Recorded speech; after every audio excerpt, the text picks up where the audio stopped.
नमस्कार दोस्तों। आज हम लाए हैं हिंदी व्यंग्य के बेताज बादशाह हरिशंकर परसाई जी की जबरदस्त और चुभती हुई कहानी इंस्पेक्टर माता दीन चांद पर। अगर आपको सच्चाई को हंसी के कटाक्ष में देखने का शौक है तो ये कहानी आपके लिए है। तो देर किस बात की, चलिए शुरू करते हैं। धरती से चांद तक फैलते भ्रष्टाचार की एक हैरान कर देने वाली यात्रा। वैज्ञानिक कहते हैं चांद पर जीवन नहीं है। सीनियर पुलिस इंस्पेक्टर माता दीन, डिपार्टमेंट में एमडी साहब, कहते हैं वैज्ञानिक झूठ बोलते हैं, वहां हमारे जैसे ही मनुष्य की आबादी है। विज्ञान ने हमेशा इंस्पेक्टर माता दीन से मात खाई है। फिंगरप्रिंट विशेषज्ञ कहता रहता है छुरे पर पाए गए निशान मुलजिम की अंगुलियों के नहीं हैं, पर माता दीन उसे सज्जा दिला ही देते हैं। माता दीन कहते हैं ये वैज्ञानिक केस का पूरा इन्वेस्टिगेशन नहीं करते। उन्होंने चांद का उजला हिस्सा देखा और कह दिया वहां जीवन नहीं है। मैं चांद का अंधेरा हिस्सा देखकर आया हूं, वहां मनुष्य जाति है। यह बात सही है क्योंकि अंधेरे पक्ष के माता दीन माहिर माने जाते हैं। पूछा जाएगा इंस्पेक्टर माता दीन चांद पर क्यों गए थे? टूरिस्ट की हैसियत से या किसी फर्रार अपराधी को पकड़ने? नहीं, वे भारत की तरफ से सांस्कृतिक आदान प्रदान के अंतर्गत गए थे। चांद सरकार ने भारत सरकार को लिखा था यूं हमारी सभ्यता बहुत आगे बढ़ी है, पर हमारी पुलिस में पर्याप्त सक्षमता नहीं है। वह अपराधी का पता लगाने और उसे सजा दिलाने में अक्सर सफल नहीं होती। सुना है आपके यहां रामराज है, मेहरबानी करके किसी पुलिस अफसर को भेजें जो हमारी पुलिस को शिक्षित कर दे। गृहमंत्री ने सचिव से कहा किसी आई जी को भेज दो। सचिव ने कहा नहीं सर, आई जी नहीं भेजा जा सकता, प्रोटोकॉल का सवाल है। चांद हमारा एक क्षुद्र उपग्रह है। आई जी के रैंक के आदमी को नहीं भेजेंगे, किसी सीनियर इंस्पेक्टर को भेज देता हूं। तय किया गया कि हजारों मामलों के इन्वेस्टिगेटिंग ऑफिसर सीनियर इंस्पेक्टर माता दीन को भेज दिया जाए। चांद की सरकार को लिख दिया गया कि आप माता दीन को लेने के लिए पृथ्वी यान भेज दीजिए। पुलिस मंत्री ने माता दीन को बुलाकर कहा तुम भारतीय पुलिस की उज्जवल परंपरा के दूत की हैसियत से जा रहे हो। ऐसा काम करना कि सारे अंतरिक्ष में डिपार्टमेंट की ऐसी जय जयकार हो कि पीटा एम प्रधानमंत्री को भी सुनाई पड़ जाए। माता दीन की यात्रा का दिन आ गया। एक यान अंतरिक्ष अड्डे पर उतरा। माता दीन सबसे विदा लेकर यान की तरफ बढ़े। वे धीरे धीरे कहते जा रहे थे प्रविसी नगर की जय सब काजा, हृदय राखी कौशलपुर राजा। यान के पास पहुंचकर माता दीन ने मुंशी अब्दुल गफूर को पुकारा। मुंशी! गफूर ने एड़ी मिलाकर सैल्यूट फटकारा। बोला जी पेक्टसा, एफ आई आर रख दी है जी पेक्टसा। और रोजनामचे का नमूना जी पेक्टसा। वे यान में बैठने लगे। हवलदार बलभद्र को बुलाकर कहा हमारे घर में जचकी के बखत अपने खटला पत्नी को मदद के लिए भेज देना। बलभद्र ने कहा जी पेक्टसा। गफूर ने कहा आप बेफिक्र रहे पेक्टसा, मैं अपने मकान पत्नी को भी भेज दूंगा खिदमत के लिए। माता दीन ने यान के चालक से पूछा ड्राइविंग लाइसेंस है? जी है साहब। और गाड़ी में बत्ती ठीक है? जी ठीक है। माता दीन ने कहा सब ठीक ठाक होना चाहिए, वरना हरामजादे का बीच अंतरिक्ष में चालान कर दूंगा। चंद्रमा से आए चालक ने कहा हमारे यहां आदमी से इस तरह नहीं बोलते। माता दीन ने कहा जानता हूं बे, तुम्हारी पुलिस कमजोर है, अभी मैं उसे ठीक करता हूं। माता दीन यान में कदम रख ही रहे थे कि हवलदार राम सजीवन भागता हुआ आया। बोला पेक्टसा, एसपी साहब के घर में से कहे हैं कि चांद से एड़ी चमकाने का पत्थर लेते आना। माता दीन खुश हुए, बोले कह देना भाई साहब से, जरूर लेता आऊंगा। वे यान में बैठे और यान उड़ चला।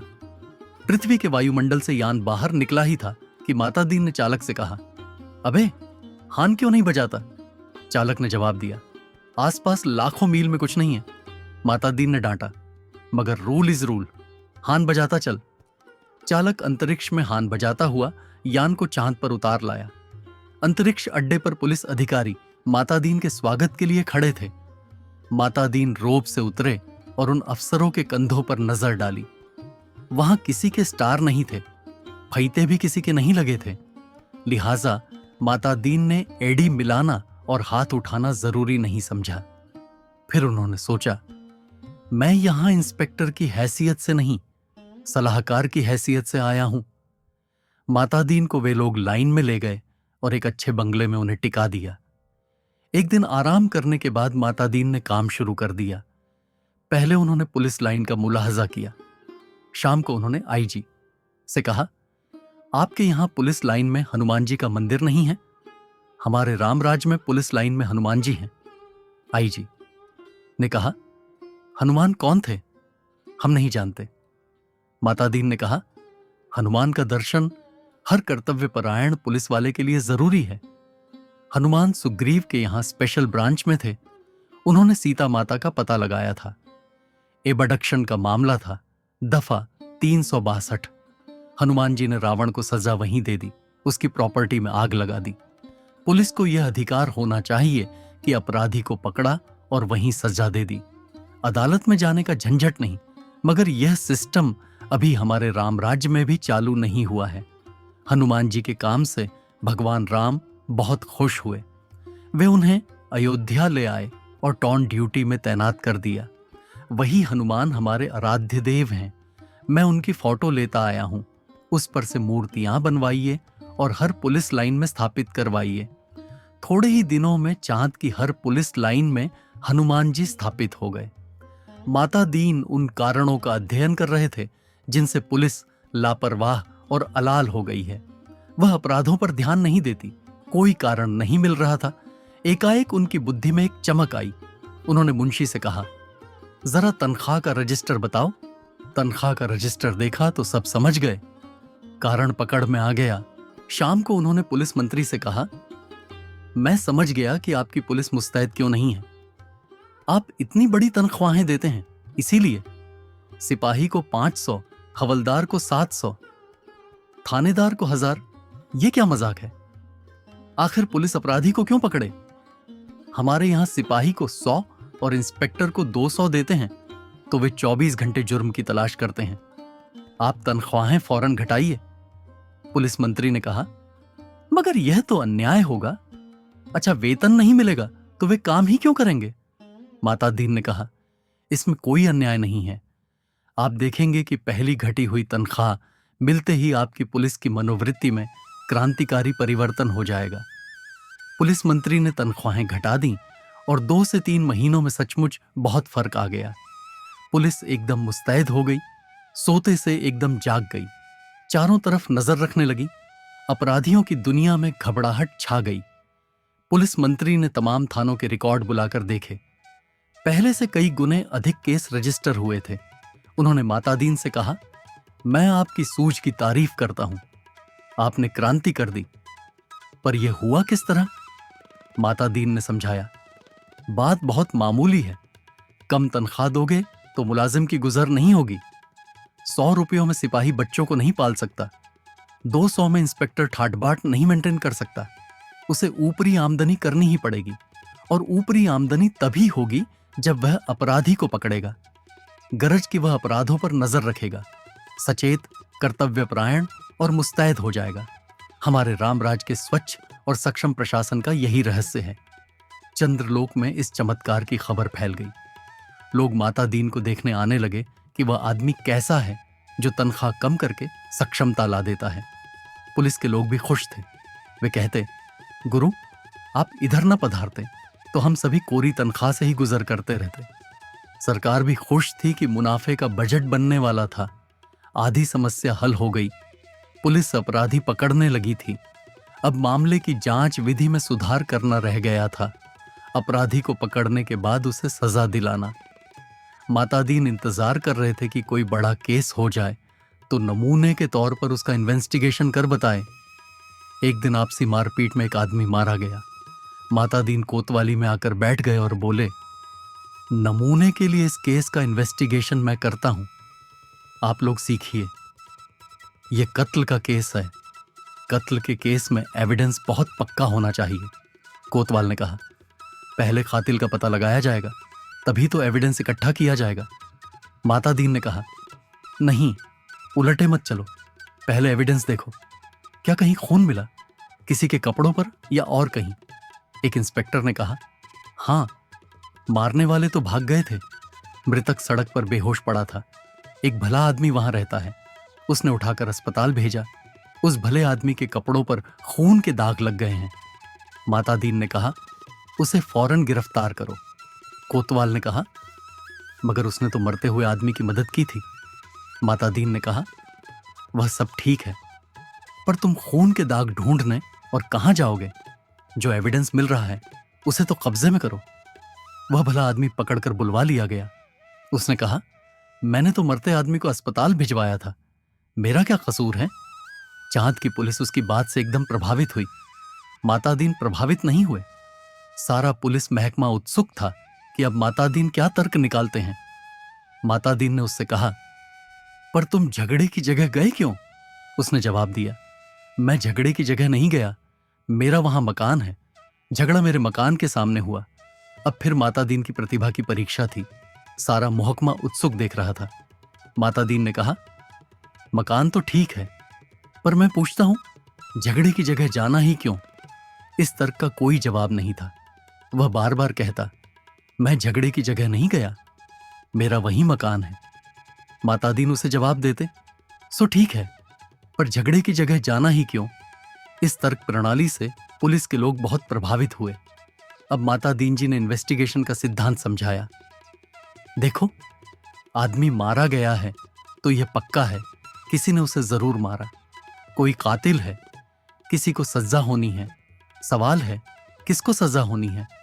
पुलिस के लिए यह सवाल इतना महत्व तो नहीं रखता जितना यह सवाल कि जुर्म किस पर साबित हो सकता है या किस पर साबित होना चाहिए। कत्ल हुआ है तो किसी मनुष्य को सजा होगी ही, मारने वाले को होती है या बेकसूर को, यह अपने सोचने की बात नहीं है। मनुष्य सब बराबर हैं, सब में उसी परमात्मा का अंश है। हम भेदभाव नहीं करते, यह पुलिस का मानवतावाद है। दूसरा सवाल है, किस पर जुर्म साबित होना चाहिए? इसका निर्णय इन बातों से होगा। 1, क्या वह आदमी पुलिस के रास्ते में आता है? 2, क्या उसे सजा दिलाने से ऊपर के लोग खुश होंगे? माता दीन को बताया गया कि वह आदमी भला है, पर पुलिस अन्याय करे तो विरोध करता है। जहां तक ऊपर के लोगों का सवाल है, वह वर्तमान सरकार की विरोधी राजनीति वाला है। माता दीन ने टेबल ठोंक कर कहा, फर्स्ट क्लास केस, पक्का एविडेंस और ऊपर का सपोर्ट। एक इंस्पेक्टर ने कहा, पर हमारे गले ये बात नहीं उतरती है कि एक निरपराध भले आदमी को सजा दिलाई जाए। माता दीन ने समझाया, देखो, मैं समझा चुका हूं कि सब में उसी ईश्वर का अंश है। सजा इसे हो या कातिल को, फांसी पर तो ईश्वर ही चढ़ेगा ना। फिर तुम्हें कपड़ों पर खून मिल रहा है, इसे छोड़कर तुम कहां खून ढूंढते फिरोगे?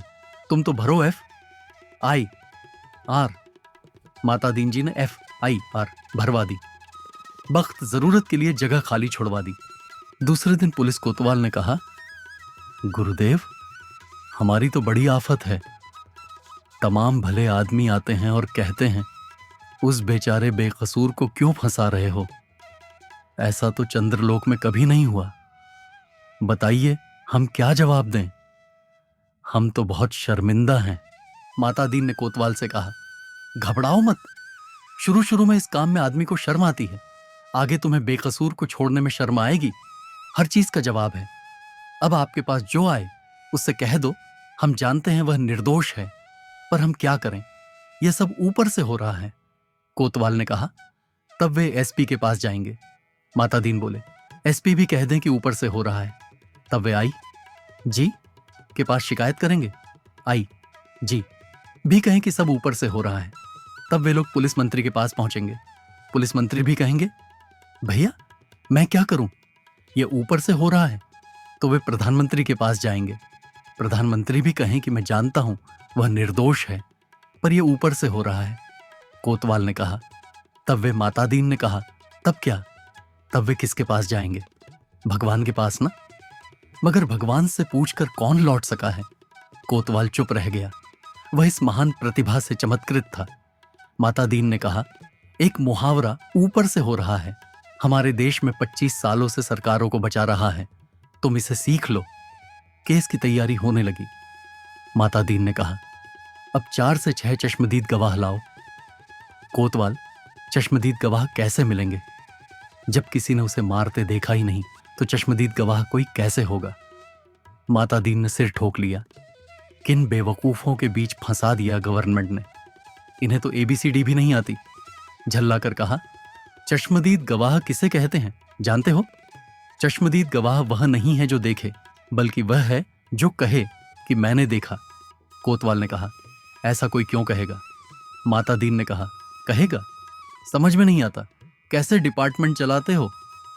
अरे चश्मदीद गवाहों की लिस्ट पुलिस के पास पहले से रहती है, जहां जरूरत हुई उन्हें चश्मदीद बना दिया। हमारे यहां ऐसे आदमी हैं जो साल में 300 से 400 वारदातों के चश्मदीद गवाह होते हैं। हमारी अदालतें भी मान लेती हैं कि इस आदमी में कोई दैवी शक्ति है, जिससे जान लेता है कि अमुक जगह वारदात होने वाली है और वहां पहले से पहुंच जाता है। मैं तुम्हें चश्मदीद गवाह बनाकर देता हूं।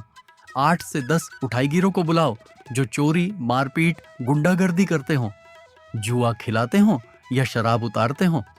दूसरे दिन शहर के 8 से 10 नवरत्न कोतवाली में हाजिर थे। उन्हें देखकर माता दीन गदगद हो गए। बहुत दिन हो गए थे ऐसे लोगों को देखे। बड़ा सूना सूना लग रहा था। माता दीन का प्रेम उमड़ पड़ा। उनसे कहा, तुम लोगों ने उस आदमी को लाठी से मारते देखा था ना? वे बोले, नहीं देखा साहब, हम वहां थे ही नहीं। माता दीन जानते थे ये पहला मौका है। फिर उन्होंने कहा, वहां नहीं थे ये मैंने माना, पर लाठी मारते देखा तो था। उन लोगों को लगा कि यह पागल आदमी है, तभी ऐसी ऊट पटांग बात कहता है। वे हंसने लगे। माता दीन ने कहा, हंसो मत, जवाब दो। वे बोले, जब थे ही नहीं तो कैसे देखा? माता दीन ने गुर्रा कर देखा। कहा, कैसे देखा सो बताता हूं। तुम लोग जो काम करते हो सब इधर दर्ज है। हर एक को कम से कम 10 साल जेल में डाला जा सकता है। तुम ये काम आगे भी करना चाहते हो या जेल जाना चाहते हो? वे घबरा कर बोले, साहब हम जेल नहीं जाना चाहते। माता दीन ने कहा, ठीक, तो तुमने उस आदमी को लाठी मारते देखा? देखा ना? वे बोले, देखा साहब। वह आदमी घर से निकला और जो लाठी मारना शुरू किया तो वह बेचारा बेहोश होकर सड़क पर गिर पड़ा। माता दीन ने कहा, ठीक है, आगे भी ऐसी वारदातें देखोगे? वे बोले, साहब जो आप कहेंगे सो देखेंगे। कोतवाल इस चमत्कार से थोड़ी देर को बेहोश हो गया। होश आया तो माता दीन के चरणों पर गिर पड़ा। माता दीन ने कहा, हटो, काम करने दो। कोतवाल पांवों से लिपट गया। कहने लगा, मैं जीवन भर इन श्री चरणों में पड़ा रहना चाहता हूं। माता दीन ने आगे की सारी कार्य प्रणाली तय कर दी। FIR बदलना, बीच में पन्ने डालना, रोजनामचा बदलना, गवाहों को तोड़ना, सब सिखा दिया। उस आदमी को 20 साल की सजा हो गई। चांद की पुलिस शिक्षित हो चुकी थी। धड़ाधड़ केस बनने लगे और सजा होने लगी। चांद की सरकार बहुत खुश थी। पुलिस की ऐसी मुस्तैदी भारत सरकार के सहयोग का नतीजा था। चांद की संसद ने एक धन्यवाद का प्रस्ताव पास किया। एक दिन माता दीन जी का सार्वजनिक अभिनंदन किया गया। वे फूलों से लदे खुली जीप पर बैठे थे। आसपास जय जयकार करते हजारों लोग। वे हाथ जोड़कर अपने गृह मंत्री की स्टाइल में जवाब दे रहे थे। जिंदगी में पहली बार ऐसा कर रहे थे, इसलिए थोड़ा अटपटा लग रहा था। 26 साल पहले पुलिस में भर्ती होते वक्त किसने सोचा था कि एक दिन दूसरे लोक में उनका ऐसा अभिनंदन होगा। वे पछताए। अच्छा होता कि इस मौके के लिए कुर्ता, टोपी और धोती ले आते। भारत के पुलिस मंत्री टेलीविजन पर बैठे यह दृश्य देख रहे थे और सोच रहे थे, मेरी सद्भावना यात्रा के लिए वातावरण बन गया। कुछ महीने निकल गए। एक दिन चांद की संसद का विशेष अधिवेशन बुलाया गया। बहुत तूफान खड़ा हुआ। गुप्त अधिवेशन था, इसलिए रिपोर्ट प्रकाशित नहीं हुई, पर संसद की दीवारों से टकराकर कुछ शब्द बाहर आए। सदस्य गुस्से से चिल्ला रहे थे, कोई बीमार बाप का इलाज नहीं कराता, डूबते बच्चों को कोई नहीं बचाता, जलते मकान की आग कोई नहीं बुझाता, आदमी जानवर से बदतर हो गया, सरकार फौरन इस्तीफा दे। दूसरे दिन चांद के प्रधानमंत्री ने माता दीन को बुलाया। माता दीन ने देखा वे एकदम बूढ़े हो गए थे। लगा ये कई रात सोए नहीं हैं। रुआं से होकर प्रधानमंत्री ने कहा, माता दीन, हम आपके और भारत सरकार के बहुत आभारी हैं। अब आप कल देश वापस लौट जाइए। माता दीन ने कहा, मैं तो टर्म खत्म करके ही जाऊंगा। प्रधानमंत्री ने कहा, आप बाकी टर्म का वेतन ले जाइए, डबल ले जाइए, तिब्बल ले जाइए। माता दीन ने कहा, हमारा सिद्धांत है, हमें पैसा नहीं, काम प्यारा है। आखिर चांद के प्रधानमंत्री ने भारत के प्रधानमंत्री को एक गुप्त पत्र लिखा। चौथे दिन माता दीन को वापस लौटने के लिए अपने आईजी का ऑर्डर मिल गया। उन्होंने एसपी साहब के घर के लिए एडी चमकाने का पत्थर यान में रखा और चांद से विदा हो गए। उन्हें जाते देख पुलिस वाले रो पड़े। बहुत अरसे तक यह रहस्य बना रहा कि आखिर चांद में ऐसा क्या हो गया कि माता दीन को इस तरह एकदम लौटना पड़ा। चांद के प्रधानमंत्री ने भारत के प्रधानमंत्री को क्या लिखा था? एक दिन वह पत्र खुल ही गया। उसमें लिखा था, इंस्पेक्टर माता दीन की सेवाएं हमें प्रदान करने के लिए अनेक धन्यवाद, पर अब आप उन्हें फौरन बुला लें। हम भारत को मित्र देश समझते थे, पर आपने हमारे साथ शत्रुवत व्यवहार किया है। हम भोले लोगों से आपने विश्वासघात किया है। आपके माता दीन ने हमारी पुलिस को जैसा कर दिया है, उसके नतीजे ये हुए हैं। कोई आदमी किसी मरते हुए आदमी के पास नहीं जाता, इस डर से कि वह कत्ल के मामले में फंसा दिया जाएगा। बेटा बीमार बाप की सेवा नहीं करता, वह डरता है बाप मर गया तो उस पर कहीं हत्या का आरोप नहीं लगा दिया जाए। घर जलते रहते हैं और कोई बुझाने नहीं जाता, डरता है कि कहीं उस पर आग लगाने का जुर्म कायम न कर दिया जाए। बच्चे नदी में डूबते रहते हैं और कोई उन्हें नहीं बचाता, इस डर से कि उस पर बच्चों को डुबाने का आरोप न लग जाए। सारे मानवीय संबंध समाप्त हो रहे हैं। माता दीन जी ने हमारी आधी संस्कृति नष्ट कर दी है। अगर वे यहां रहे तो पूरी संस्कृति नष्ट कर देंगे। उन्हें फौरन राम राज्य में बुला लिया जाए। अगर आपको यह कहानी पसंद आई हो तो वीडियो को लाइक करें और चैनल को सब्सक्राइब करना न भूलें। धन्यवाद।